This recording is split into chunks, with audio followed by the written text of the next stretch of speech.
This video was brought to you in part by my Patreon patrons. If you want to support my channel for only $2 a month, you gain access to my private Discord server where, trust me, all the coolest folks in the world hang out, behind-the-scenes bonus content including details on secret upcoming projects, and even early videos. If you're interested in helping me out and joining this awesome community, just head to patreon.com/arlostuff.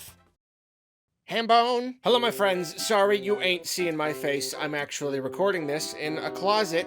I love just recording in weird places. The closet at the other end of my house because they're doing super loud construction right outside my studio window. Just ripping up the street right outside. And they have been doing that going on 2 months now. They said it'd be 3 weeks. It's been a lot longer, and it's been great.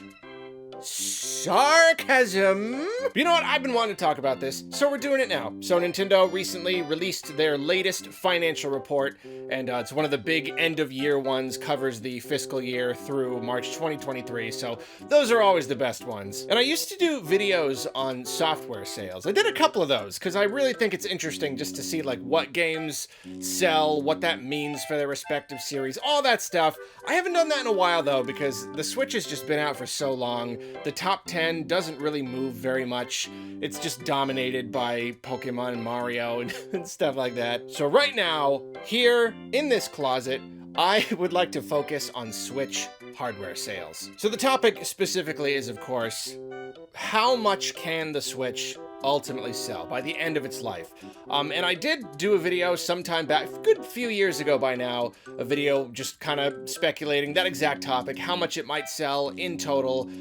But yeah, that was years ago, so now, like, it's been years, we've got new information, new numbers. I figure that the topic just needs a bit of a refresher. And right now we're also looking at, specifically, can the Switch become the #1 highest gaming console of all time? Because it has been selling very, very well. And like when it came out, it was out to a really strong start. And we were like, okay, we know this is gonna be a success. And it was not very long at all before it was like, okay, it's basically sure to at least dethrone the Wii. The Wii sold about 100 million units, and it was just like, even after just a couple years, it was like, okay, just looking at the raw numbers, the trend or whatever, yeah, pretty much definitely. As of right now, this latest fiscal report, the Switch has sold 125 million units.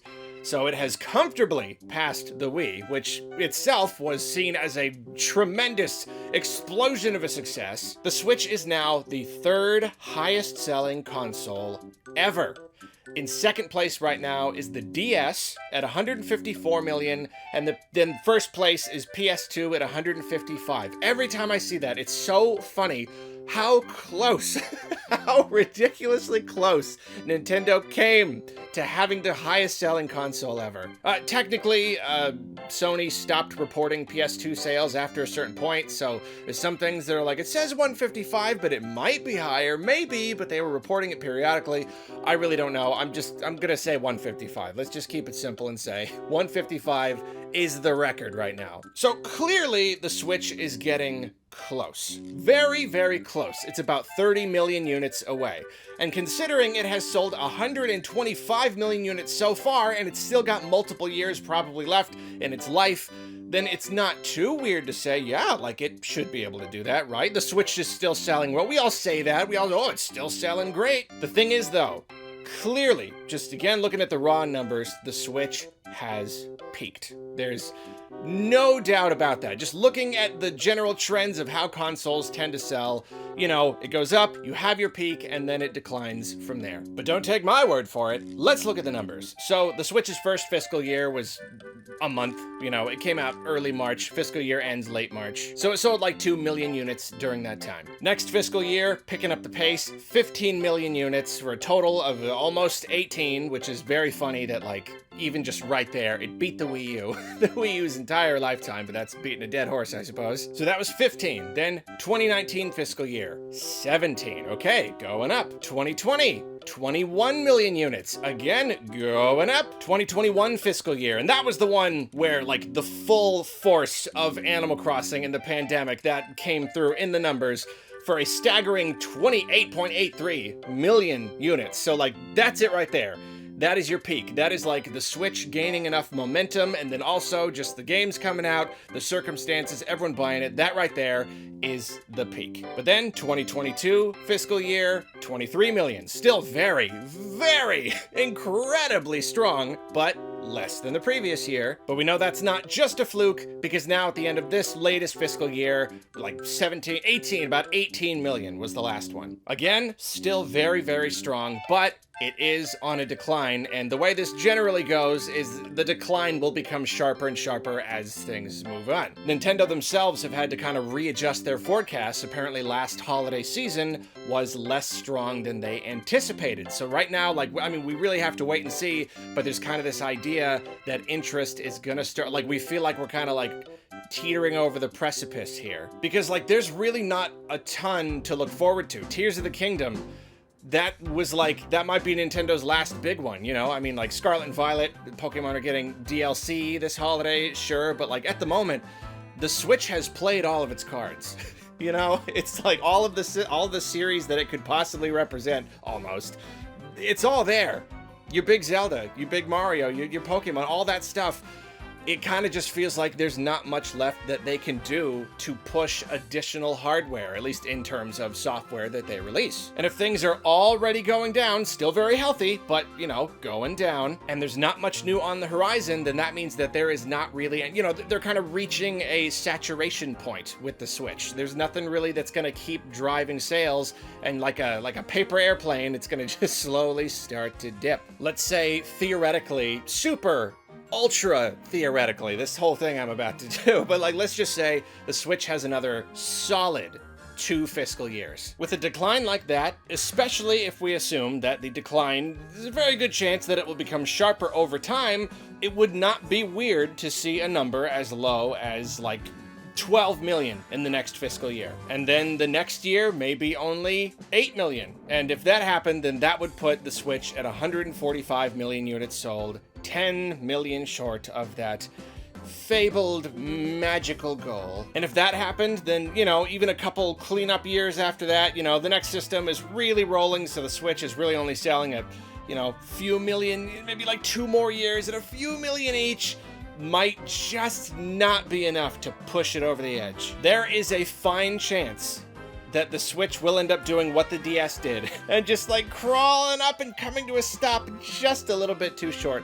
Probably not to the same degree. It's hard to believe that that'll happen again, but it might come close. Thing is, though, we can look at these numbers and try to do, like, calculations or whatever all day, because that's what I was just doing. Advanced calculations, couldn't you tell? But, no, we can do that all day. But ultimately, how much the Switch sells at the end of its life is going to depend in large part on what Nintendo does, how Nintendo handles it, you know, how long Nintendo is actively selling it in stores. And that all depends on when their next system is coming. That's gonna have a massive impact, you know? Not just when it's coming, but like how well it does initially. If it's a really big, huge thing and it's backwards compatible and it's the hot new thing and everybody's buying that, then Switch sales are going to go down quite a lot. But if it's like, you know, if we don't all want to jump on it right away and there's like a couple years of transition time, it's not like a huge lightning in a bottle crazy thing like the Switch was, well then maybe the Switch itself could continue to sell during that time. We really don't know. There are just so many variables, and it really just depends on like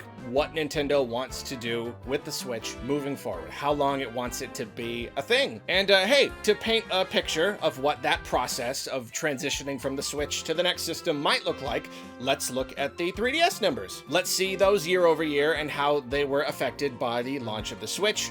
Obviously, these are very different cases with their own completely different variables, but, you know, it's worth a look at for just a bit of an illustration. 3DS released earlier in 2011, and that's why, like the Switch, it's got a very small first fiscal year, 3.61 million. Then Nintendo had to do the whole price drop fiasco thing, and after that started selling really well.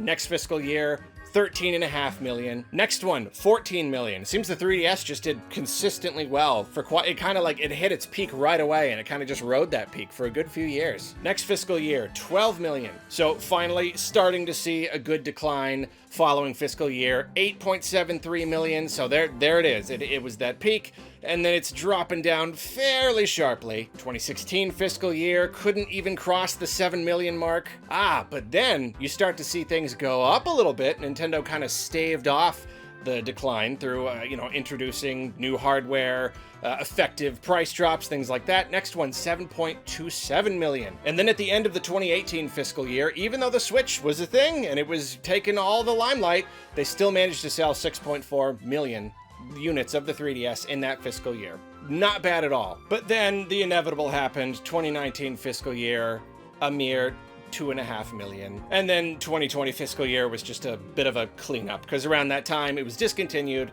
not sold in stores anymore. So those numbers show us that, like I said, it really does depend on what Nintendo does. Nintendo reinvigorated 3DS sales through introducing new models, and they didn't consistently cut prices on things, but they did cut the price on the smallest, cheapest base model 2DS to ridiculously cheap. They had models spanning such a wide range of prices and people's needs and things like that, so it was a very easy sell. And that is something that Nintendo can do to continue to sell the Switch even years into the life of the next system. I don't foresee a lot of new hardware. I feel like the 3DS just, I don't know, something about like the pure handheld design, the clamshell, it gave them a lot of room to kind of just play with different ideas, 3D, no 3D, big, little. Whereas the Switch, I don't know, I feel like Switch Lite, Switch, and then kind of Switch OLED, it's more of a luxury item. I don't even know if it counts as a whole different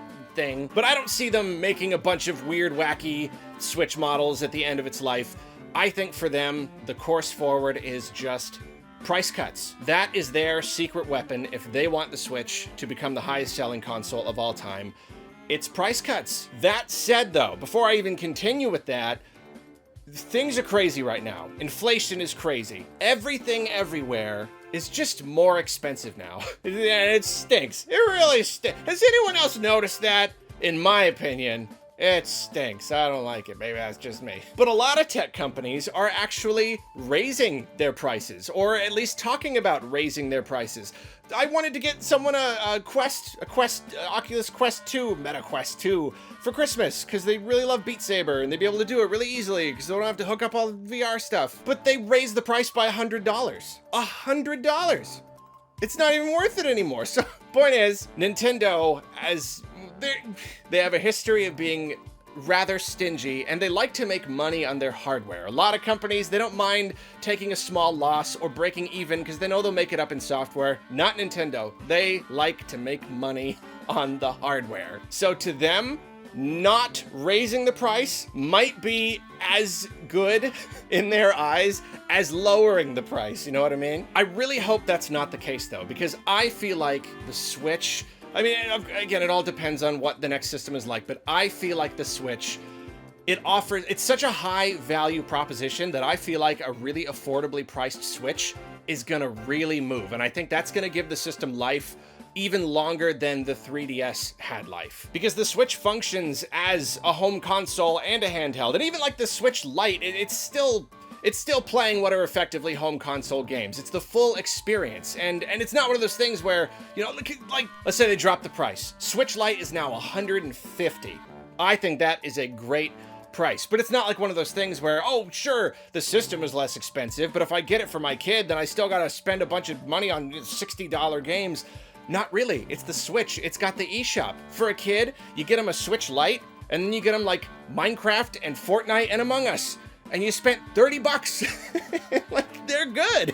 You know what I mean? It's just got such a huge library, so many affordable games, and of course, just such a big library overall that even if they're not like cheap eShop games, just, there's a lot. Your Marios, your Zeldas, your Pokemons, it's a very, very successful system with a big library. So I mean, like the 3DS was too, but I feel like the Switch takes it to a new level of just quality and desirability. So an aggressively priced Switch, maybe a Switch Lite at 150, base model Switch for, I don't know, 200, 250, probably 250. That's gonna go a long, long way. Even if the next Nintendo system launched at the end of next year, as early as that, I think with some aggressive pricing, Switch could make it. Switch, you know, just looking at the numbers, sure, they're declining, but if you can it's got so much momentum that momentum is gonna carry it just that much further. I could see it potentially selling at least some for the next 4 or 5 years, and I think it could just barely coast by that 155 million unit mark. I think it is possible. I don't want to bet on it, as fun as that would be, because again, it just comes down to Nintendo and what they want. Because here's the thing that I don't want to admit, I'm the fan, I'm rooting from the stands. I want a Nintendo system. The DS came so close. I'm a big Nintendo fan. I want to see a Nintendo system take the crown. But Nintendo themselves might not care enough. Hitting that number might not be worth you know, changing their business strategies. Right now, the install base is so big. They're raking in money constantly without even doing anything, just from having that many people playing games and buying games on that many Switches. And no doubt, whenever the next system comes, they are working on it right now, and they are more and more going to be putting their time and their attention, their resources to that. It might not be that important to them to just like, let's just keep pricing the thing down just so we can make sure we sell enough units, you know?